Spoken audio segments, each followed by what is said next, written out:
हमारे देश में पिछले 35 सालों में कुछ ऐसे जुमले, कुछ ऐसे वाक्य, मुहावरे बार बार अखबारों में, प्रतिवेदनों में, भाषणों में पढ़ने को मिलते हैं कि उसका असर खत्म हो गया है। ऐसे ही कुछ जुमले और मुहावरों को मिलाकर मैंने ये रचना लिखी है। इसका शीर्षक है होता रहता है वही जो हुआ करता है। कुछ बातें ऐसी हैं जो इस देश में हमेशा होती रहती हैं।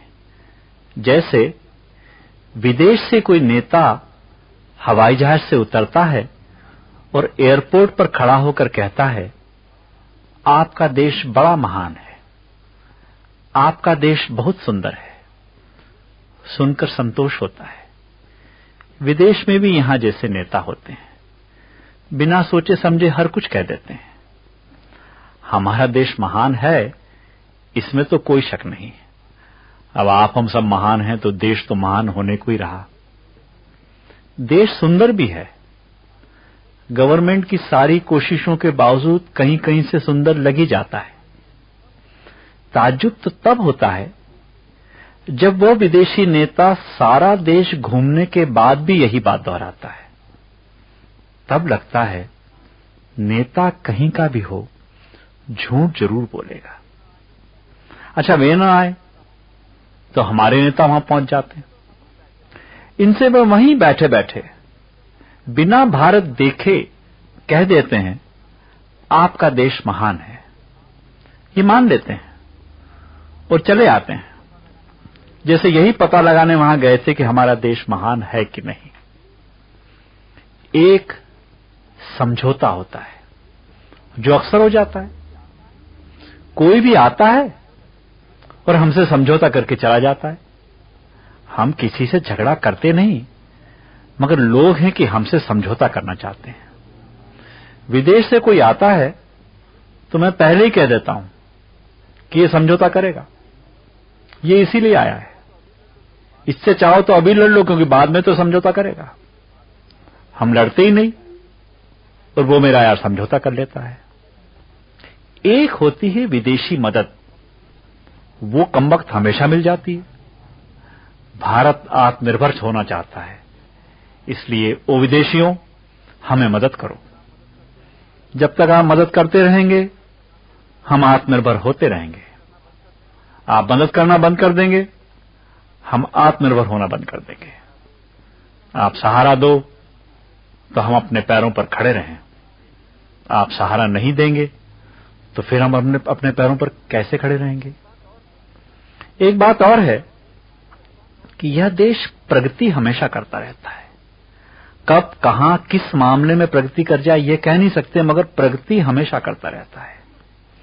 यहां हमेशा संभावना रहती है। जैसे कहा जाता है कि बांध बन जाए तो सिंचाई की संभावना है। शायद इसी डर से सरकार अधूरे बांध पूरे नहीं करती। सिंचाई हो जाने की संभावना है। उत्पादन बढ़ जाए तो निर्यात की संभावना है। सरकार जब आयात निर्यात शब्द कहती है, उसका प्रायः अर्थ होता है स्मगलिंग। अमुक वस्तु में निर्यात की संभावना है।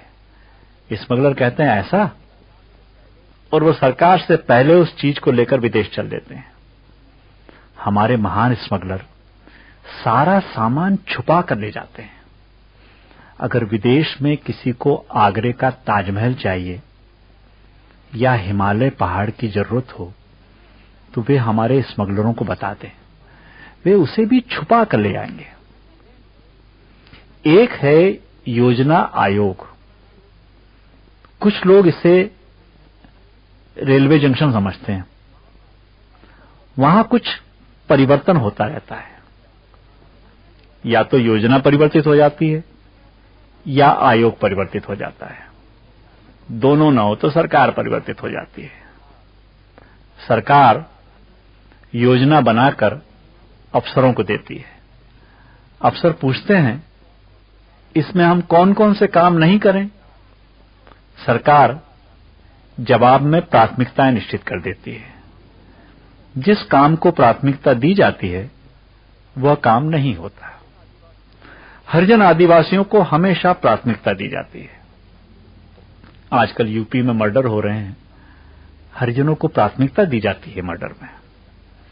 जगह जगह सरकार गोलियां चलाती है, मरने में आदिवासियों को प्राथमिकता मिलती है। थानों में बलात्कार होते हैं, हरिजन महिलाओं का पहले ध्यान रखा जाता है। आप इन अफसरों को बता दो कि इस वर्ग को प्राथमिकता देनी है, वे जरूर देंगे। बेकारी हटाना है। हमारे देश में बेकारी लगातार हटती है, यहां से हटती है वहां चली जाती है, वहां से हटती वहां चली जाती है, हटती बराबर है। सरकार ठोस कदम उठाती है। अब कदम चूंकि ठोस होते हैं, इस कारण उठ नहीं पाते। पोले होते, हल्के होते तो उठ जाते। मैंने एक नेता से कहा, आप ये ठोस कदम क्यों उठाते हैं? भारी पड़ते हैं, पोले कदम उठाया कीजिए, उठ तो जाएंगे। वे आंख मारकर बोले, पोले ही हैं। मैंने कहा, तो उठाते क्यों नहीं? कहने लगे, नहीं उठाने से ही तो ठोस लगते हैं। हमारे देश में कुछ न कुछ चलता रहता है। इस स्थिति में सुधार लाने के लिए सरकार कटिबद्ध हो जाती है। आपने सरकार की कटी देखी है कभी? हाथ डाला है उसमें? सरकार की कमर हमेशा ढीली रहती है, इसलिए सरकार लगातार कटिबद्ध होती रहती है। अच्छा, कटी तो बद्ध हो गई, बाकी बदन वो ढीला। सरकार विरोधी दलों को गालियां देती रहती है, विरोधी दल सरकार को गालियां देते रहते हैं, पब्लिक मन ही मन दोनों को गालियां देती रहती है। सरकार व्यापारियों को धमकी देती रहती है, व्यापारी सरकार को चंदा देते रहते हैं। सरकार एक नीति बनाती है, उस नीति के समर्थक खुश हो जाते हैं। सरकार उस नीति पर चलती नहीं, नीति के विरोधी भी खुश हो जाते हैं।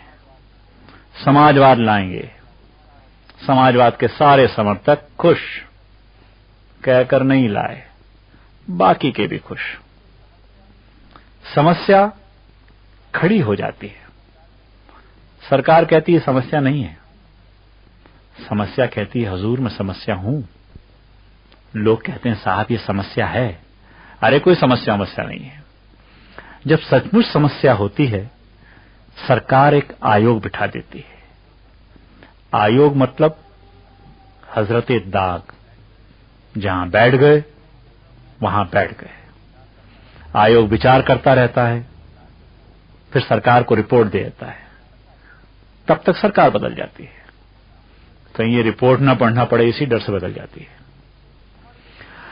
हमारे देश में हमेशा कुछ न कुछ चलता रहता है। 26 जनवरी हो जाती है, 15 अगस्त हो जाता है, 2 अक्टूबर हो जाता है, सलामी हो जाती है, झंडा लग जाता है, चरखा चल जाता है, बाढ़ आती है, सूखा पड़ जाता है। प्रतिवर्ष केंद्र शासन राज्यों की मीटिंग बुलाता है और पूछता है, कहिए साहब इस साल आप बाढ़ लेंगे या सूखा? जी हमें सूखा दीजिए, क्योंकि बाढ़ तो हमारे यहां पिछले ही साल आई थी। अगर आपके यहां इस वर्ष बाढ़ नहीं आई तो इसका मतलब सूखा पड़ा, सूखा नहीं पड़ा तो बाढ़ आई होगी तभी नहीं पड़ा। विदेशी ठीक कहते हैं, सचमुच महान देश है हमारा। रेलें पटरी पर रहती हैं फिर भी टकरा जाती है, मोटरें पटरियों पर नहीं रहती तो वे पुल से नीचे गिर पड़ती हैं। भाषण चलते रहते हैं, अपराध होते रहते हैं, उद्घाटन होते रहते हैं, तालाबंदी होती रहती है। अरे यार, ये नया उद्घाटन बाद में करना, पहले ताला तो खुलवाओ। सब एक साथ चलता रहता है। मैं एक दिन ऐसे ही देश की हालत पर बात कर रहा था तो एक शख्स ने मुझसे पूछा, आप क्या प्राइम मिनिस्टर के साहबजादे हैं? मैंने कहा नहीं। तो कहने लगे, फिर आपको क्यों फिक्र पड़ रही है इस देश की? अब ये बात भी ठीक है, उन दोनों के अलावा इस देश की चिंता करने का अधिकार भी तो किसी को नहीं। दोस्तों, इस देश की आज जो स्थिति है उसके 2 कारण हैं, केवल 2 कारण। ना आप कुछ कर सकते हैं, न मैं कुछ कर सकता हूं, और जो करते हैं वे वही करते हैं जो हुआ करता है।